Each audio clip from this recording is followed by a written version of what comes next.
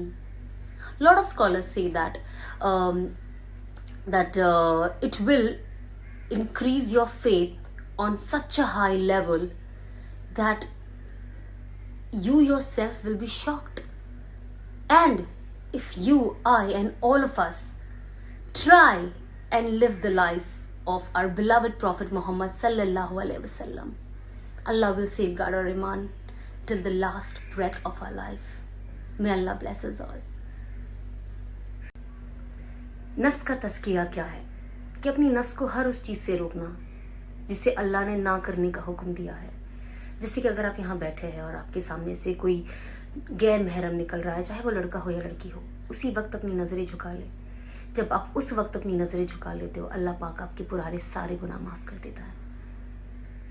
इसी तरह से अपने कानों से वही चीज़ सुनो जिसे अल्लाह ने इजाज़त दी है और उन चीज़ों से बचो जिसे अल्लाह ने इजाज़त नहीं दी है। अपने हाथों को भी उसी चीज़ के लिए इस्तेमाल करो जिसे अल्लाह ने इजाज़त दी है और उस चीज़ों में ना इस्तेमाल करो जिसे अल्लाह ने इजाज़त नहीं दी है। यही होता है जब आप इन सारी चीज़ों को कंट्रोल करते हैं। तब आप जब अपनी नमाज भी पढ़ते हो, आप देखोगे बहुत सारे लोग कहते हैं अरे मैं नमाज पढ़ता हूँ या पढ़ती हूँ और जब मैं नमाज़ पढ़ती हूँ तो मेरा ध्यान नमाज से निकल जाता है या मैं कुछ और ख्यालात में खो जाती हूँ या खो जाता हूँ। हम लोगों के साथ, मेरे साथ भी बहुत हुआ है, हम सबके साथ हुआ है। तो ये सारी चीज़ें हमारी नमाज में अफेक्ट करती है और हमारी नमाज को उस तरीके से होने नहीं देती। तो इसीलिए हमें अपनी नफ्स का तज़किरा करना बहुत ज़्यादा ज़रूरी है। और आप देखोगे जब आप ये सब करोगे कि आपकी तिलावत में, आपकी इबादत में एक अलग ही मज़ा आ जाएगा। इसीलिए अल्लाह पाक कहते हैं ना, अगर देख देख कर मेरी रियायत के हिसाब से आप ज़िंदगी गुजारोगे तो आप कामयाब होगे। और कामयाबी कौन देता है? अल्लाह। हम कामयाब होने के लायक ही नहीं है खुद से। रिस्क अल्लाह देता है, कामयाबी अल्लाह देता है, इज्जत, दौलत, शोहरत, जिल्लत, हर चीज़ का मालिक अल्लाह है। तो आप कोशिश करें कि आप अपनी नफ्स पे कंट्रोल करें और अल्लाह की सारी बरकतों का मज़ा लें। अस्सलाम वालेकुम एवरीवन। आज मैं आपको नमाज के फ़ायदों के बारे में बताऊंगी और आई एम श्योर हम सबको पता होगा, लेकिन एक रिवीजन करना हमेशा बेहतर होता है। तो लेकिन मैं अब जो बताने वाली हूँ वो ये है कि जब आप ये नमाज़ें छोड़ते हो या वक्त पे नहीं पढ़ते हो तो इससे क्या नुकसान होते हैं और यही चीज़ अगर आप कर ले तो इससे यही चीज़ फ़ायदे में बदल जाती है। तो पहला, फजर की नमाज जो इंसान जानबूझ के छोड़ता है, अल्लाह उसके चेहरे से सुलह का नूर ख़त्म कर देता है। दूसरा, जो इंसान ज़ोहर की नमाज जानबूझ के छोड़ता है, अल्लाह उसके रिस्क से बरकत ख़त्म कर देता है। जो इंसान असर की नमाज जानबूझ के के छोड़ता है, अल्लाह पाक उसके जिस्म को ताकत को सलब कर लेते हैं, वो हमेशा बीमार रहता है, बीमारियों में घिरा रहता है। अगर कोई मगरिब की नमाज़ जानबूझ के छोड़े तो उसे अपनी औलाद से कोई नफ़ा नहीं होता। अगर जो इंसान इशा की नमाज़ जानबूझ के छोड़े उसे राहत और सुकून वाली नींद कभी नहीं मिलती। तो हम कोशिश करें कि हम सारी नमाज़ पढ़ें और वक्त पे पढ़ें और उसकी पूरी पूरी बरकत और फजीलत को हासिल करें। और ज़ाहिर सी बात है कि अगर हमारी ज़िंदगियों में कोई चीज़ की कमी है और हमें लगता है कि हमारी ज़िंदगी में फ़लाना फ़लाना चीज़ नहीं हो रही है या ये चीज़ नहीं हो रही, तो हम ये समझे कि ऐसी कौन सी चीज़ या ऐसी कौन सी नमाज है जो हम नहीं पढ़ रहे हैं, जिसकी वजह से हमारे पे ये आफतें आई हुई है, और उससे बचें और नमाज पढ़ें।